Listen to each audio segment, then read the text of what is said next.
نحمده ونصلي على رسوله الكريم اما بعد فاعوذ بالله من الشيطان الرجيم بسم الله الرحمن الرحيم الا بذکر اللہ تطمئن القلوب۔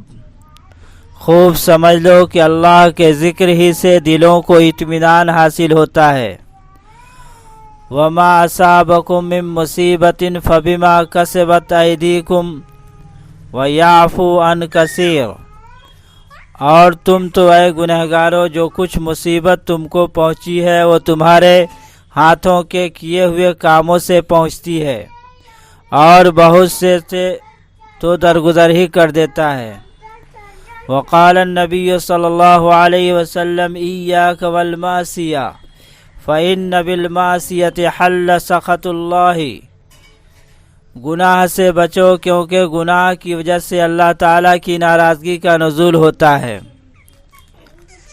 کسی کو رات دن سرگرم فریاد و فغاں پایا، کسی کو رات دن سرگرم فریاد و فغاں پایا، کسی کو فکر گناہوں سے ہر دم سرگراں پایا، کسی کو ہم نے آسودہ نظیر آسماں پایا، بس ایک مجذوب کو اس غم کدہ میں شادماں پایا۔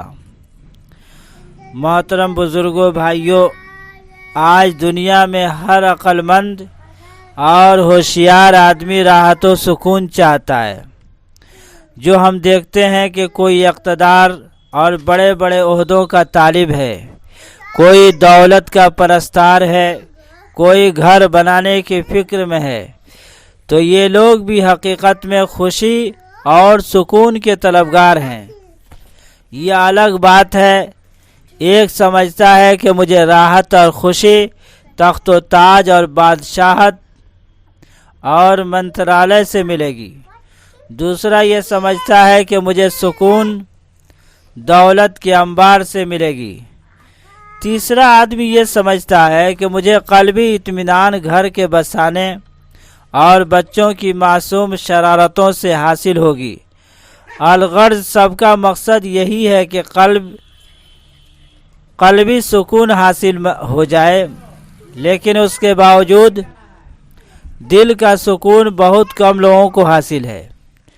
جو لوگ بظاہر نہایت راحت و آشائش میں معلوم ہوتے ہیں، ان کی اندرونی حالت دیکھیں تو معلوم ہوگا کہ ساری دنیا کی پریشانیوں کا نشانہ یہی ہے۔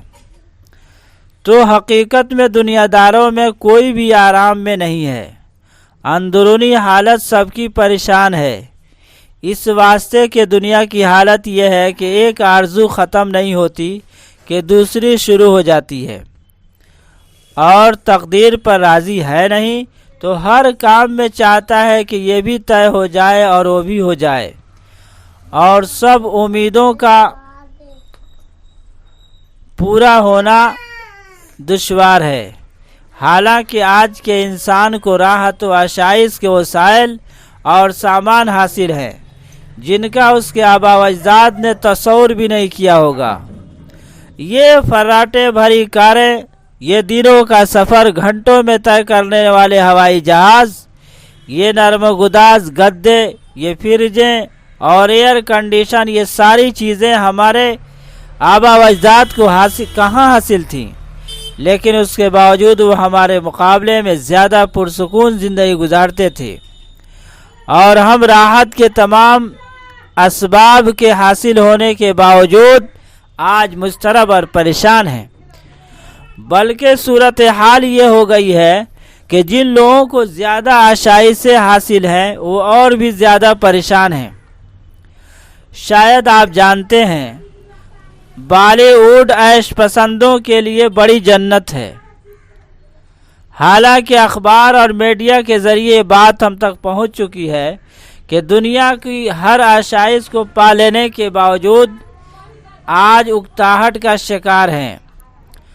اکتاہٹ کو کم کرنے کے لیے یورپ والے اپنے مکانوں یہاں تک کہ اپنی بیویوں کا تبادلہ بھی کر لیتے ہیں، لیکن اس کے باوجود ان کو قلبی سکون اور اطمینان حاصل نہیں ہوتا۔ علامہ اقبال نے کہا تھا، جنہوں نے یورپ کو قریب سے دیکھا تھا، کہ یورپ میں روشنی آج علم و ہنر سے ہے، کہ یورپ میں روشنی آج علم و ہنر سے ہے، سچ ہے کہ بے چشم حیوان ہے یہ ظلمات۔ جو قوم کے فیضان سماوی سے ہے محروم، حد اس کے کمالات کی ہے برق و بخارات۔ یورپ والے وحی اور قرآن کے علم سے محروم ہیں، ان کی ساری ذہانتیں لوہے جمادات برق و بخارات پر صرف ہو رہی ہیں، ساری صلاحیتیں دنیا پر خرچ ہو رہی ہیں۔ اس کا نتیجہ یہ ہے کہ اس نے پرندوں کی طرح اڑنا، مچھلیوں کی طرح تیرنا تو سیکھ لیا، لیکن انسانوں کی طرح رہنا نہیں سیکھا۔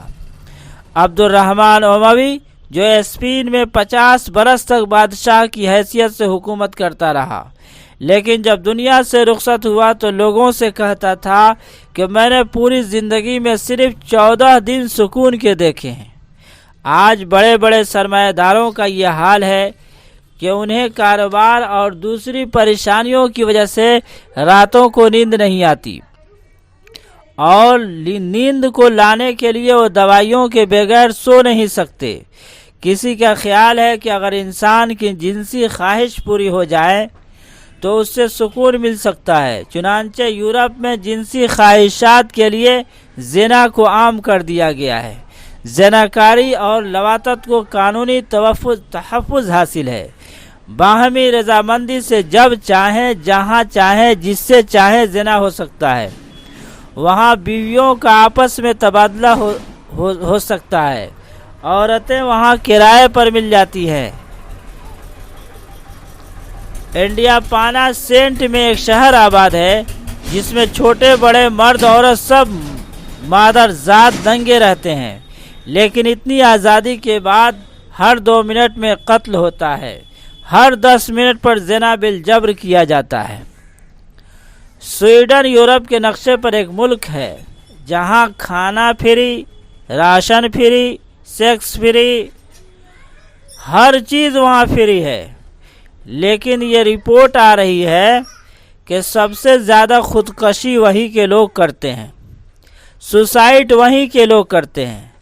تو یہ بات معلوم ہو گئی کہ سکون مادی چیزوں سے حاصل نہیں ہو سکتی، مال و دولت کی کثرت اور بے حیائی کی بنا پر حاصل نہیں ہو سکتی، بلکہ سکون صرف اللہ کے ذکر سے حاصل ہو سکتا ہے۔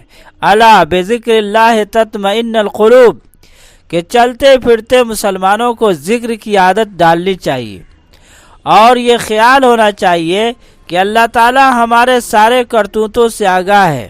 میرے بھائیوں بزرگوں، گناہ کی لذت ایک کھجلی کی لذت کی طرح ہے، پھر کھجانے کے بعد جلن اور تکلیف شروع ہو جاتی ہے۔ اصلی لذت عبادت میں ہے۔ چونکہ ہم لوگوں نے ابھی عبادت اور پرہیزگاری کی لذت کو چکھی نہیں ہے، اس لیے گناہ اور نفس کی لذتوں کی رغبت ہوتی ہے۔ آخرت اور پرہیزگاری کی لذت ابراہیم بن ادہم رحمۃ اللہ علیہ سے پوچھیے، اس کے پیچھے بادشاہت کی لذت کو چھوڑ دیا تھا۔